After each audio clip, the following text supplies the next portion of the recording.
मंत्रिमंडल के मेरे सहयोगी श्रीमान पीयूष गोयल जी, अनुप्रिया पटेल जी, सोम प्रकाश जी, अन्य महानुभाव और देश भर से हमारे साथ जुड़े हुए स्टार्टअप इकोसिस्टम के सभी साथी, आप सबको स्टार्टअप महाकुंभ की बहुत बहुत शुभकामनाएं।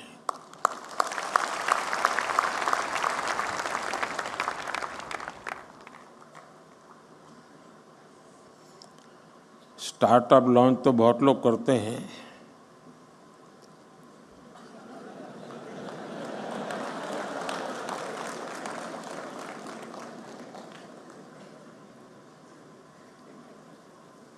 और पॉलिटिक्स में तो ज़्यादा।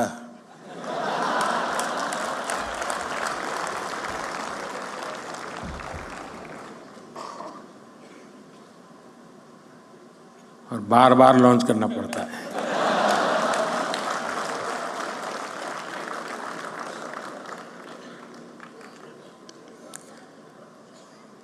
आप में उनमें फर्क ये है कि आप लोग प्रयोगशील होते हैं। एक अगर लॉन्च नहीं हुआ तो तुरंत दूसरे पर चले जाते हैं।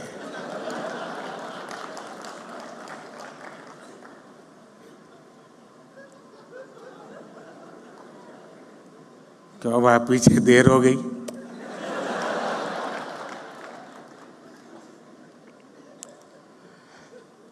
साथियों, आज जब देश 2047 के विकसित भारत के रोड मैप पर काम कर रहा है, ऐसे समय मुझे लगता है कि ये स्टार्टअप महाकुंभ का बहुत महत्व है। बीते दशकों में हमने देखा है कि भारत ने कैसे आईटी और सॉफ्टवेयर सेक्टर में अपनी छाप छोड़ी है। अब हम भारत में इनोवेशन और स्टार्टअप कल्चर का ट्रेंड लगातार बढ़ता हुआ देख रहे हैं, और इसलिए स्टार्टअप की दुनिया के आप सभी साथियों का इस महाकुंभ में होना बहुत मायने रखता है। और मैं बैठे बैठे सोच रहा था कि स्टार्टअप वाले सफल कैसे होते हैं, क्यों होते हैं, वो कौन सी उनके अंदर एक जीनियस एलिमेंट है जिसके कारण ये सफल हो जाते हैं। तो मुझे एक विचार आया, आप लोग तय करना मैं सही हूं कि गलत हूं। जो आपकी टीम है जिसने इसको ऑर्गेनाइज किया है, क्योंकि आमतौर पर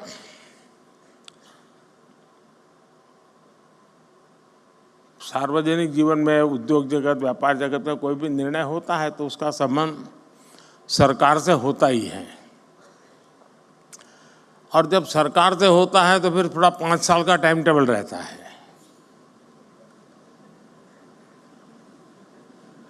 धीरे धीरे पहुंच रही, इधर से शुरू हुई है।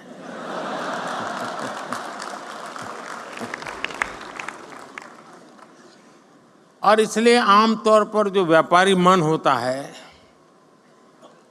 वो सोचता है, यार अब चुनाव का वर्ष है, अभी रहने दो, एक बार चुनाव हो जाए, नई सरकार बनेगी तब देखेंगे।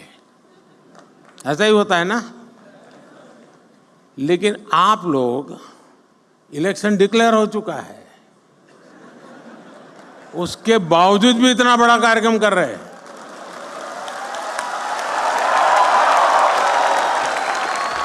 इसका मतलब ये है कि आपको पता है अगले 5 साल क्या होने वाला है।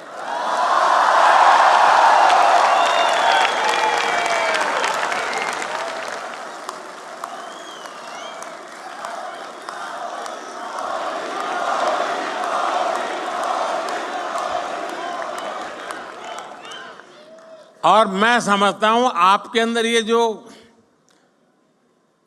जीनियस चीज पड़ी है ना, वही स्टार्टअप को सफल बनाती होगी।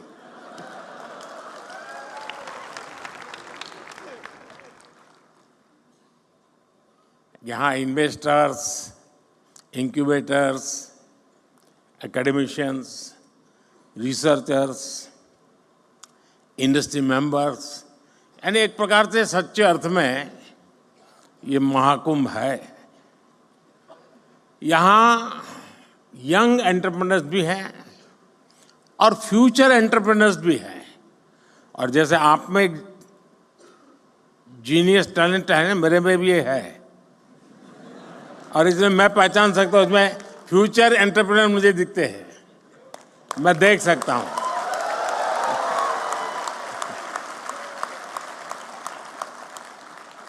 ऐसे में ये एनर्जी, ये वाइब वाकई अद्भुत है।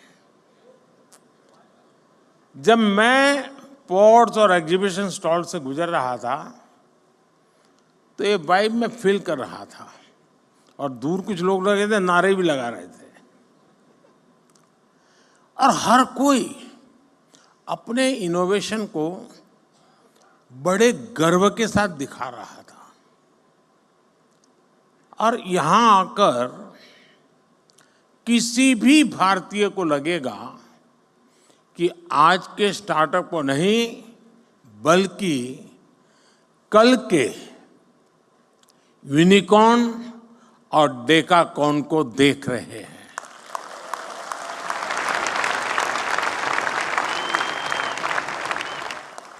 साथियों, भारत आज अगर ग्लोबल स्टार्टअप स्पेस के लिए नई उम्मीद, नई ताकत बनकर उभरा है, तो इसके पीछे एक सोचा समझा विजन रहा है। भारत ने सही समय पर सही निर्णय लिए, सही समय पर स्टार्टअप्स को लेकर काम शुरू किया। अब ये समिट तो आप लोगों ने बहुत बड़ी मात्रा में ऑर्गेनाइज की है, लेकिन जब ये शब्द भी का स्टार्टअप नहीं हुआ था, उस समय मैंने एक समिट की थी विज्ञान भवन में। बड़ी मुश्किल से आधा सभागृह भरा था, पीछे भी जैसे सरकार करती है जगह हमने भर दी थी। ये अंदर की बात है, बाहर मत बताना।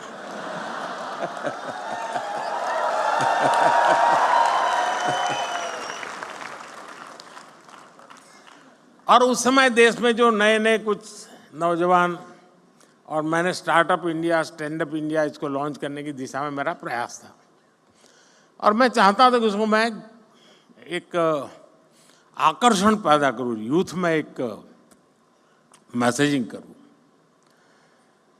तो कुछ लोगों ने जो इनिशिएटिव लिए थे उनको खोजा देश भर में, भाई कोई कोने में कोई करता है तो जरा देखो। और मैंने 5-7 लोगों को बुलाया था कि जरा भाई आप भी वहाँ भाषण कीजिए, मेरी कोई सुनेगा नहीं। अब सुनते हैं। मैं उस समय बात कर रहा हूँ। तो मुझे बराबर याद है, उस फंक्शन में एक बेटी ने अपना अनुभव सुनाया, शायद यहाँ बैठी भी हो, मुझे मालूम नहीं है। और उसने, वो मूल बंगाली है और माँ बाप ने काफ़ी पढ़ा लिख करके उसको तैयार किया। उसने अपना अनुभव बताया।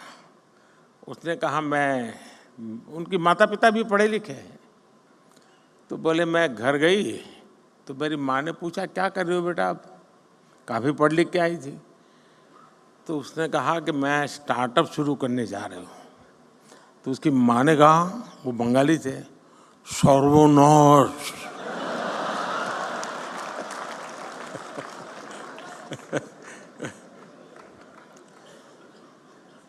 बोले सर्वनाश यानी स्टार्टअप यानी सर्वनाश। वहां से शुरू हुई यात्रा, इसका एक सैंपल यहां नजर आ रहा है।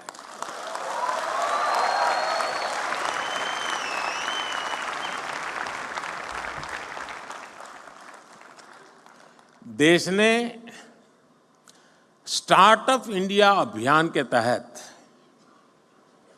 इनोवेटिव आइडियाज को एक प्लेटफॉर्म दिया, उनको फंडिंग के सोर्स से कनेक्ट किया, एजुकेशनल इंस्टीट्यूशंस में इंक्यूबेटर स्थापित करने का अभियान भी चलाया। हमने बिल्कुल उसका बाल वाटिका शुरू की, अटल टिंकरिंग लैब, जैसे एजुकेशन में सबसे शुरू होता है ना केजी का, वैसा ही हमने शुरू किया। और इससे फिर एक स्टेज आकर गया, इंक्यूबेशन सेंटर बनते गए।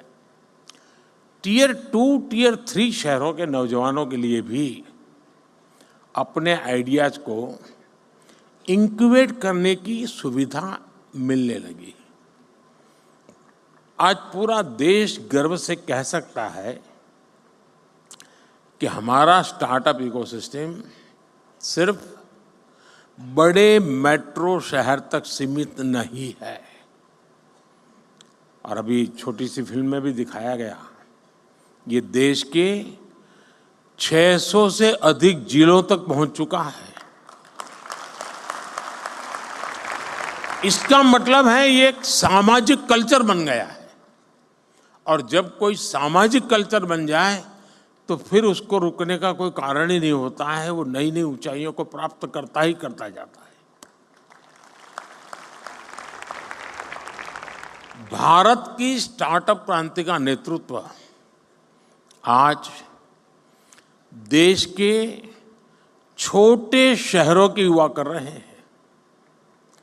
कुछ लोग सोचते हैं कि हमारे स्टार्टअप सिर्फ टैक्स स्पेस तक ही सीमित है, लेकिन मुझे खुशी है कि आज agriculture, textile, medicine, transport, space, even मैंने देखा योगा में स्टार्टअप शुरू हुए हैं।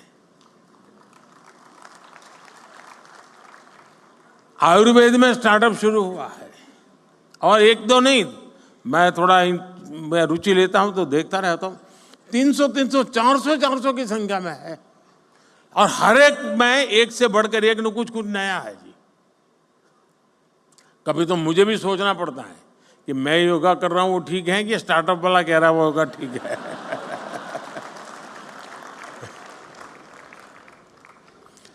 साथियों, स्पेस जैसे सेक्टर में जो कि हमने अभी कुछ ही समय पहले ओपन अप किया, पहले तो सरकार में जैसा स्वभाव रहता है जंजीरें बांध देना, और मेरी पूरी ताकत जंजीरें तोड़ने में लगी रहती है। स्पेस में 50 से अधिक सेक्टर्स में भारत के स्टार्टअप बहुत अच्छा काम कर रहे हैं, और ऑलरेडी हमारे स्टार्टअप स्पेस शटल लॉन्च करने लगे हैं जी, इतने कम समय में। साथियों, भारत की युवा शक्ति का सामर्थ्य आज पूरी दुनिया देख रही है। इस सामर्थ्य पर भरोसा करते हुए देश ने स्टार्टअप इकोसिस्टम निर्माण करने की तरफ अनेक कदम उठाए हैं। शुरुआत में इस प्रयास पर भरोसा करने वाले बहुत कम थे, जैसा मैंने प्रारंभ में कहा। हमारे यहाँ पढ़ाई का मतलब नौकरी, और नौकरी का मतलब सिर्फ सरकारी नौकरी, यही सब था। मैं बड़ौदा में रहता था पहले, और वहाँ महाराष्ट्रियन परिवारों से हमारा नाता जरा ज़्यादा था, तो गायकवाड़ी स्टेट है। तो हमारे कुछ साथी बड़े मजाकिया स्वभाव से कहते थे, अगर बेटी बड़ी हुई, शादी तय करनी है तो घर में चर्चा क्या होती है? बोले मूला फाल छाना है। अरे बेटा बहुत अच्छा है, फिर क्या? सरकारी नौकरी है बस, तो अब बेटी शादी होने के लिए योग्य हो गया। आज पूरी सोच बदल गई है। कोई बिजनेस की बात करना था तो पहले आइडिया की नहीं, दिमाग यही है यार, करना तो है लेकिन पैसे कहां से लाऊं। शुरुआत की चिंता उसकी पैसों से रहती थी। जिसके पास पैसा है वही बिजनेस कर सकता है, ये हमारे यहां धारणा बन चुकी थी। ये स्टार्टअप इकोसिस्टम ने उस साइकिल को तोड़ दिया है जी। और देश में जो रिवॉल्यूशन आता है ना, ऐसी चीजों से आता है। देश के नौजवानों ने जॉब सीकर से ज्यादा जॉब क्रिएटर बनने का रास्ता चुना है। और फिर जब देश ने स्टार्टअप इंडिया अभियान शुरू किया तो देश के युवाओं ने दिखा दिया कि वो क्या कुछ कर सकते हैं। आज भारत दुनिया का तीसरा बड़ा स्टार्टअप इकोसिस्टम है।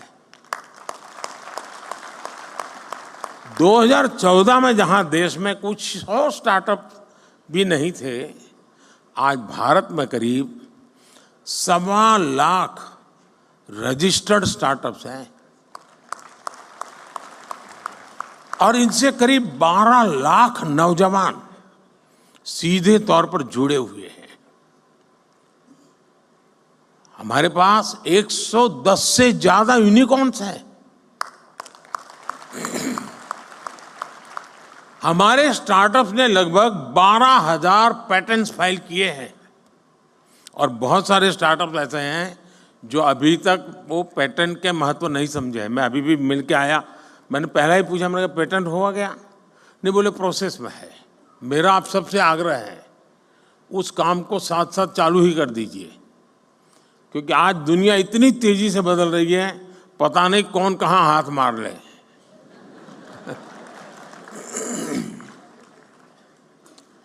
और देश ने कैसे इनकी हैंड होल्डिंग की है उसका एक और उदाहरण है जेम पोर्टल। यहां पर उसकी व्यवस्था है, आप देख सकते हैं।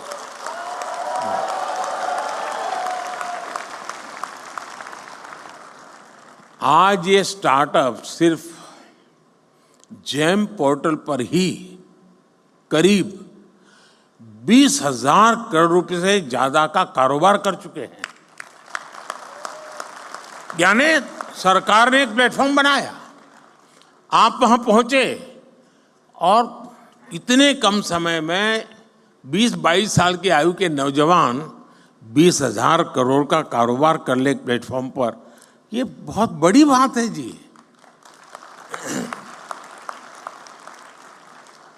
आप सभी इस बात के गवाह हैं कि आज का युवा अब डॉक्टर, इंजीनियर के साथ साथ एक इनोवेटर बनने का सपना, अपने स्टार्टअप का सपना भी देखने लगा है।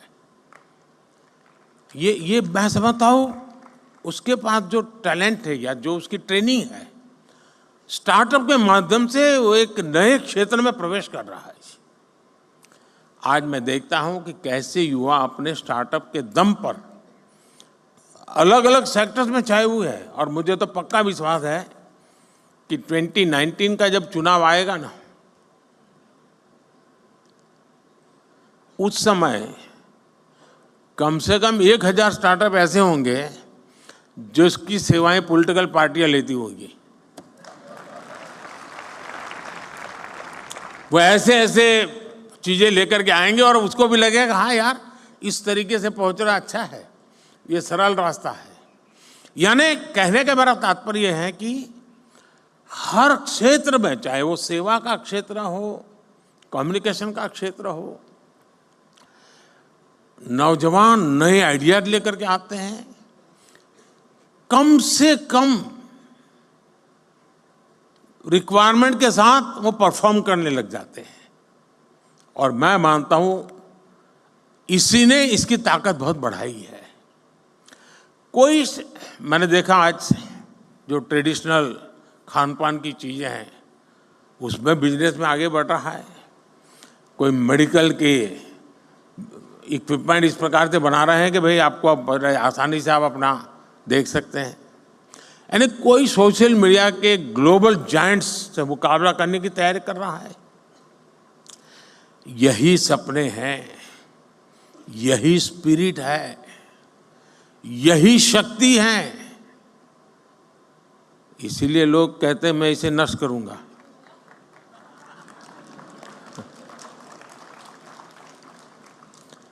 एक तरह से मैं कह सकता हूं कि कुछ वर्ष पहले देश ने पॉलिसी प्लेटफॉर्म पर जो स्टार्टअप लॉन्च किया था वो सफलता की नई ऊंचाइयों को छू रहा है।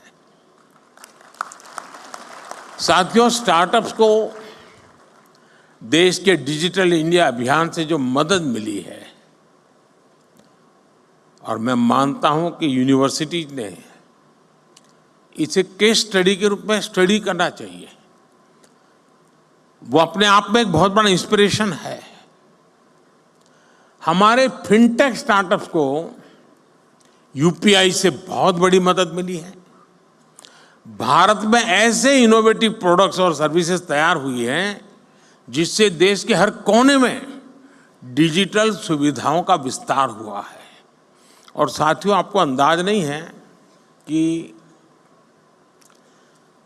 हम जहां हैं, हम रोजमर्रा की जिंदगी है तो हमें पता नहीं चलता है, लेकिन मैं G20 समिट के समय देखता था, हमने यहाँ एक बूथ लगाया था जहाँ पर अभी आपके एग्जीबिशन लगा है वहाँ G20 समिट में, और वहाँ यूपीआई कैसे काम करता है हम 1,000 रुपये देते थे ताकि उनको ट्रायल रन करने के लिए काम आए। हर एक एम्बेसी अपने टॉप मोस्ट लीडर को वहाँ ले जाने का आग्रह रखते हुए जरा वहाँ देखिए एक बार। यानी वहाँ लाइन लगी रही थी बड़े बड़े नेताओं की कि यूपीआई है क्या, काम कैसे करता है, और उनके लिए बड़ा अजूबा था। हमारे यहाँ गांव में सब्जी वाला भी बड़े आराम से कर लेता है।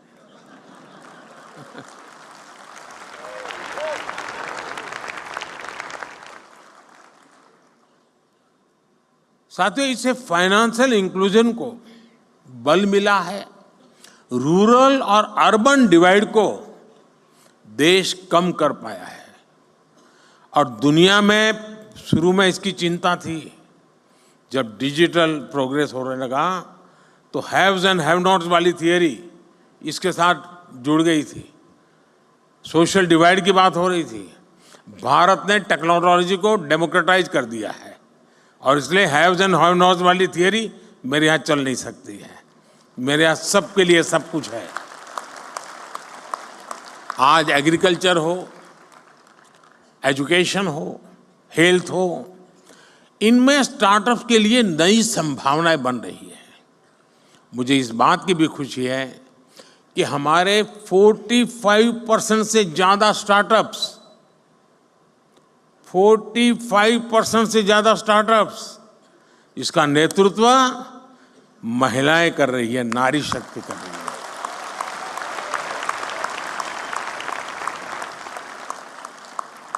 इस ताकत का कोई अंदाज नहीं लगा सकता जी।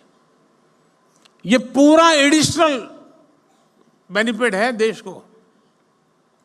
हमारी बेटियां कटिंग एज इनोवेशन से देश की समृद्धि की तरफ ले जा रही है जी। साथियों, इनोवेशन का ये कल्चर विकसित भारत के निर्माण के लिए नहीं बल्कि पूरी दुनिया के बेहतर भविष्य के लिए भी बहुत जरूरी है। और मैं बहुत जिम्मेवारी के साथ कहता हूं, विश्व के बेहतर भविष्य की बात मैं कर रहा हूं, और मेरी ताकत पर नहीं, आपके सामर्थ्य पर मेरा भरोसा है।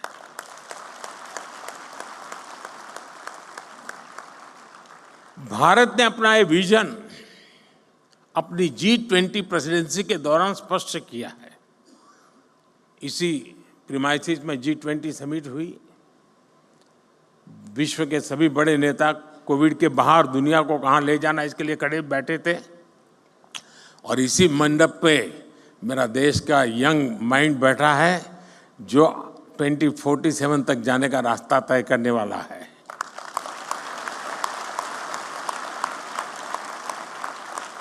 भारत ने स्टार्टअप 20 के तहत दुनिया भर के स्टार्टअप इकोसिस्टम को एक साथ लाने का प्रयास किया है।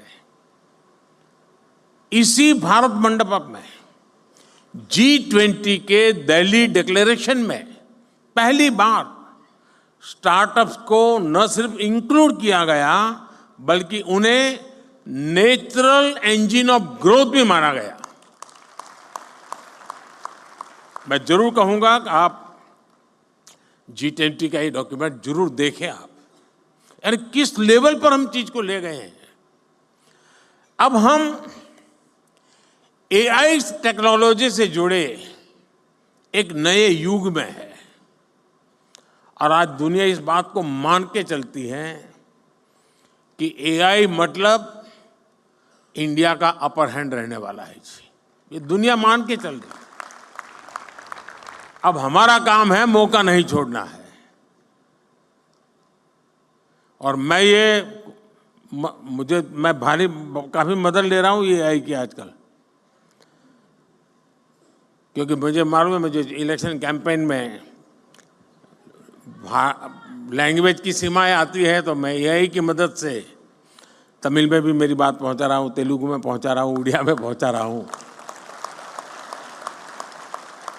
तो आप जैसे नौजवान ये काम करते हैं तो मेरा भी काम हो जाता है।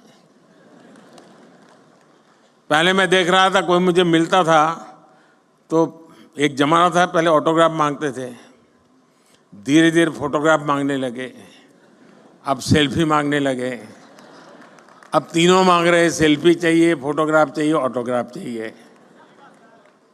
अब करे क्या? तो मैंने AI वाली मदद ले ली। मैंने अपने नमो ऐप पर एक व्यवस्था खड़ी कर दी, अगर मैं यहाँ से गुजर रहा हूँ और कहीं पर एक कोने पर आपका आधा चेहरा भी आ गया तो AI की मदद से आप निकाल सकते हैं मोदी के साथ मैं खड़ा हूँ।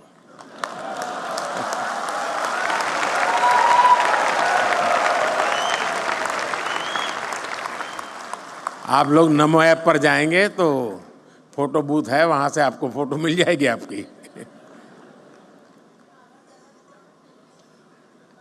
जरूर आया होगा, मैं यहां से गुजरा हूं तो।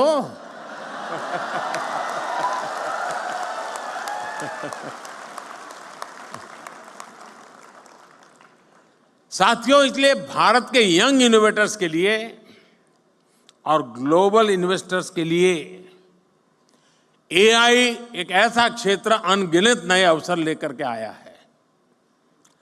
National quantum mission, India AI mission और सेमीकंडक्टर मिशन, ये सारे अभियान भारत के युवाओं के लिए संभावनाओं के नए द्वार खोलेंगे। अभी कुछ महीने पहले मुझे अमेरिका की संसद को संबोधित करने के लिए उन्होंने बुलाया था, तो मैंने वहाँ AI की चर्चा की। तो मैंने कहा अब AI दुनिया का भविष्य तय करने के लिए सामर्थ्यवान बनता जा रहा है, तो जितनी वहाँ समझ थी उतने हिसाब से तालियां बजी।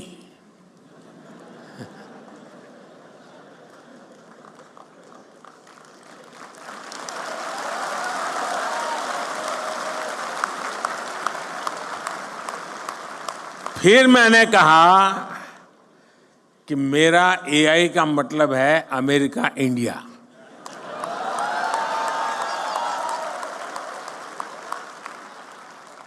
तो पूरा सभागृह खड़ा हो गया। साथियों, लेकिन ये तो मैंने वहाँ पॉलिटिकल संदर्भ में कहा, लेकिन आज मैं जरूर मानता हूँ कि AI का सामर्थ्य, इसका नेतृत्व भारत के हाथ में ही रहेगा और रहना भी चाहिए।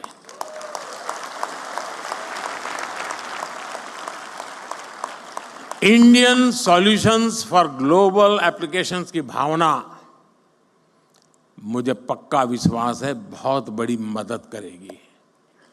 भारत के युवा इनोवेटर जिन प्रॉब्लम्स का सॉल्यूशन ढूंढेंगे वो दुनिया के अनेक देशों की मदद करेगा। मैं पिछले दिनों को एक प्रयोग करता रहता हूं। मैं दुनिया के कई देशों के साथ हमारे देश के बच्चों के हैकाथॉन करवाता हूं। 30-40 घंटे ये बच्चे ऑनलाइन जुड़ करके हैकाथॉन करते हैं। मिक्स टीम बनती है। जैसे मानो सिंगापुर इंडिया है तो सिंगापुर के बच्चे इंडिया के बच्चे साथ में प्रॉब्लम सॉल्व करते हैं। मैंने देखा है कि भारत के बच्चों के साथ हैकाथॉन करने के लिए दुनिया में बहुत बड़ा आकर्षण पैदा हुआ है। फिर मैं उनको कहता हूँ यार तुम जमोगे नहीं उनके साथ? बोले साहब जमेंगे नहीं लेकिन सीखेंगे तो।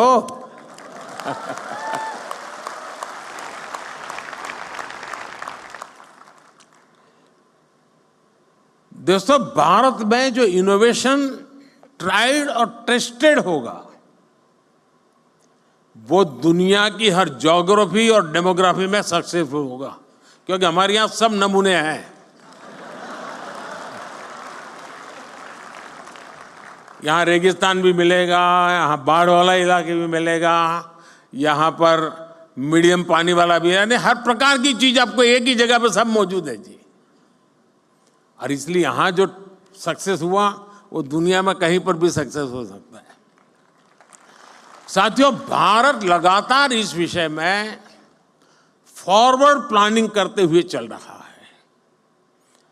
देश ने हजारों करोड़ रुपयों के नेशनल रिसर्च फाउंडेशन बनाने का निर्णय लिया है।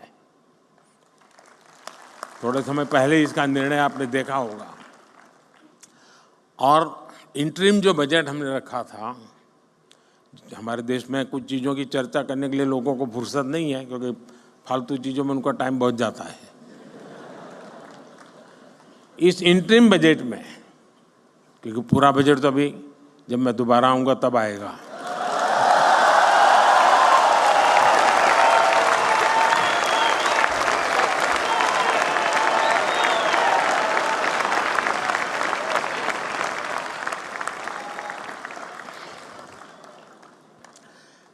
इस इंटरिम बजट में एक बहुत बड़ा निर्णय हुआ है और मैं चाहता हूं कि देश के हर नौजवान को पता होना चाहिए। रिसर्च और इनोवेशन के लिए 1 लाख करोड़ रुपए के फंड की घोषणा की गई है। इससे सनराइज टेक्नोलॉजी एरिया में लंबे समय तक चलने वाले रिसर्च प्रोजेक्ट में मदद मिलेगी। भारत ने डिजिटल डेटा प्रोटेक्शन के लिए बेहतरीन कानून भी बनाया है। स्टार्टअप्स को प्रोत्साहित करने के लिए जो भी कदम जरूरी हैं वो सारे उठाए जा रहे हैं। अब देश फंडिंग का एक बेहतर मैकेनिज्म बनाने का भी प्रयास कर रहा है। साथियों, आज जो स्टार्टअप सफल हो रहे हैं उन पर एक बड़ी जिम्मेदारी भी है। आपको ये तो ध्यान रखना ही है कि आपके आइडिया पर किसी ने भरोसा किया है, तभी आप यहां पहुंचे हैं। इसलिए आपको भी एक नए आइडिया को सपोर्ट करना चाहिए। कोई तो था जिसने आपका हाथ पकड़ा था, आप भी किसी का हाथ पकड़िए। क्या आप किसी एजुकेशनल इंस्टीट्यूट में युवाओं को प्रेरित करने के लिए मेंटर के रूप में जा नहीं सकते? मान लीजिए आपने 10 टिंकरिंग लैब ले लिए, जाएंगे उन बच्चों से बातें करेंगे, आपके आइडिया उनके आइडिया चर्चा करेंगे, इंक्यूबेशन सेंटर पर जाएंगे। 1 घंटा दीजिए, आधा घंटा दीजिए, मैं रुपये पैसे देने की बात नहीं कर रहा हूं। देश की नई पीढ़ी से मिलिए दोस्तों, मजा आ जाएगा।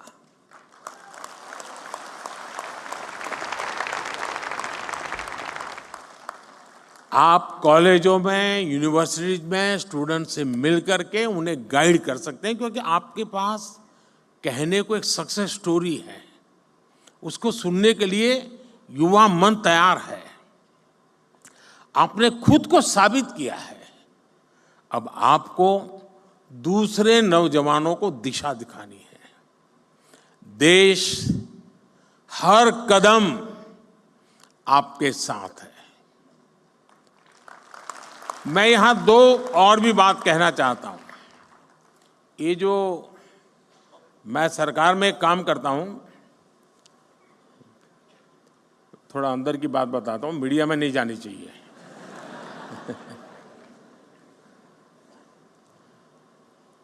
मैंने सरकार में एक बार कहा आकर के, नया नया यहाँ आया था दिल्ली, यहाँ का कल्चर का ज़्यादा पता नहीं था मुझे, मैं बाहर का व्यक्ति था। मैंने सरकार से कहा, मैंने कहा ऐसा करो भाई, तुम्हारे यहाँ ऐसे प्रॉब्लम डिपार्टमेंट में जो लंबे समय से अटके पड़े हैं, लटके पड़े हैं, तुम लोग कोशिश कर रहे हो लेकिन सॉल्यूशन नहीं आ रहा है, ऐसे आइडेंटिफाई करो और मैं देश के नौजवानों को ये प्रॉब्लम दूंगा, उनको कहूँगा हैकेथॉन करो और इसका मुझे सॉल्यूशन दो। तो खैर हमारे बाबू लोग तो बहुत बहुत पढ़े लिखे लोग रहते हैं, तो साहब उसको कोई ज़रूरत नहीं, हमारा 20-20 साल का अनुभव है। अरे मैंने कहा यार भाई क्या जाता है। शुरू में मुझे बहुत रेजिस्टेंस था, क्योंकि कोई मानने को तैयार नहीं था कि हमारे यहाँ कुछ अटका हुआ है, हमारे यहाँ कुछ लटका हुआ है, हमारे यहाँ रुका हुआ, कोई कहे हमारे सब नहीं साहब सब बहुत बढ़िया चल रहा है। अरे मैंने कहा भाई बढ़िया चल रहा है तो भी तो दो, वैल्यू एडिशन होगा। अच्छा नहीं होगा तो वो देखेगा कि क्या बढ़िया है, जाने दो ना बाहर। खैर बड़ी मुश्किल से सब डिपार्टमेंट ने मुझे, मैं बहुत पीछे पड़ गया तो निकाल करके दिया कि साहब ये एक समस्या है, ये तो टोटल लगाया तो करीब 400 निकली। अब वो तो शायद मुझे लगता है 0.1% भी नहीं बताया होगा। मैंने देश के नौजवानों का हैकेथॉन किया और उनको समस्याएं दे दी। मैंने कहा इसका सॉल्यूशन लेके आओ।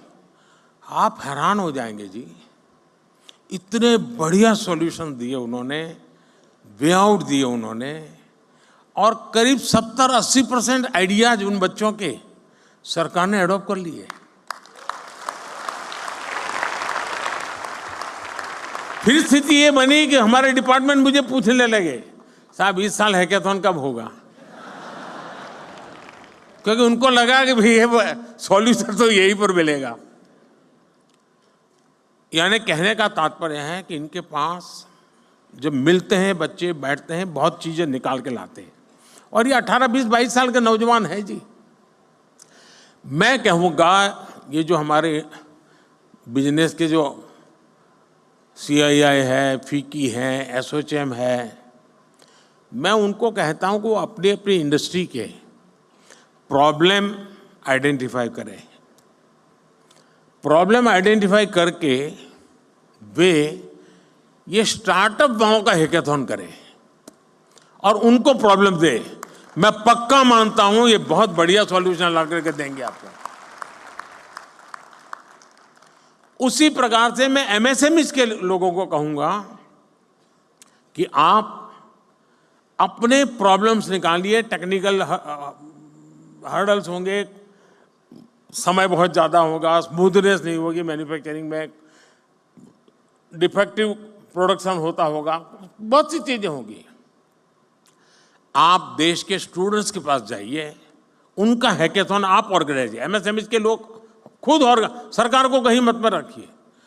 हम ये 2 एरिया में अगर मेहनत शुरू करें तो देश की यंग टैलेंट हमें बहुत सारी समस्याओं का समाधान देंगे और हमारी यंग टैलेंट को इसमें से आइडिया मिलेगा कि हाँ ये भी क्षेत्र है जहां मैं काम कर सकता हूं। हमें इस स्थिति में जाना चाहिए और मैं मानता हूं कि स्टार्टअप महाकुंभ में से कुछ एक्शनेबल पॉइंट निकलने चाहिए। उन एक्शनेबल पॉइंट्स को लेकर के हम आगे चले। और मैं आपको वादा करता हूं, अब ये 1.5-2 महीने में जरा और काम में व्यस्त हूं, लेकिन इसके बाद मैं आपके लिए अवेलेबल हूं।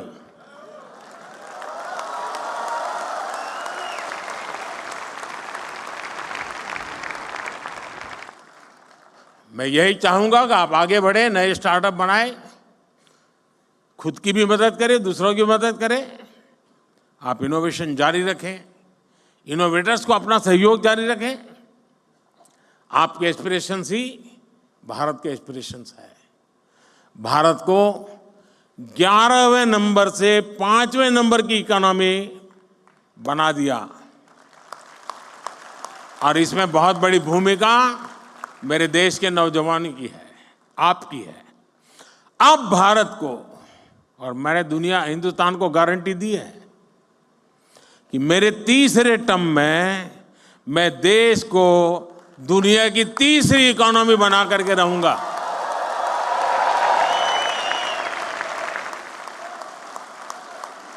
और ये जंप जो है उसमें स्टार्टअप की बहुत बड़ी भूमिका होगी, मैं देख सकता हूं जी। साथियों, मुझे अच्छा लगा आप सबसे गप्पे गोष्ठी करने का।